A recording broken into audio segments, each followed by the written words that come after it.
চলো শিক কাবাব তো শিখে গেছো, এবার গ্রেভিটা শিখে নাও। তেলে রাফলি চপড পেঁয়াজ কিশমিশ দিয়ে ভালো করে ভেজে নেবে। এতে বাদাম থাকলে ভালো, না হলে পিনাট বাটার আমার মতো ইউজ করে নেবে। তারপর আমি দুটো টমেটো নিয়ে নিয়েছি, যেমন তেমন ভাবে কাটা। সব ভালো করে ভেজে জাস্ট ঢাকা দিয়ে দেবে। এবার মশলাটা সেদ্ধ হয়ে গেলেই দেখবে রান্না হয়ে গেছে, যখনই গ্রাইন্ডারে নিয়ে গ্রাইন্ড করে নেবে, ভালো করে পেস্টটা করে নেবে।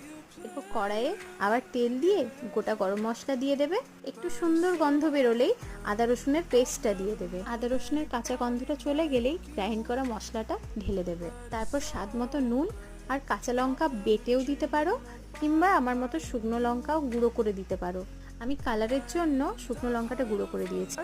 এবার কিছুক্ষণ রান্না করে নেবার পর যখন দেখবে কালারটা চেঞ্জ হচ্ছে, তখনই ফ্রেশ ক্রিমটা দেবে। ফ্রেশ ক্রিম দিয়ে একটুখানি আঁচ কমিয়ে রান্না করার পর শিক কাবাবগুলো দিয়ে দিলাম। এবার ঢেকে কিছুক্ষণ রান্না করে নেব, তারপর পোলাওয়ের সাথে সুন্দরভাবে পরিবেশন করো তোমার মালাই শিক কাবাব।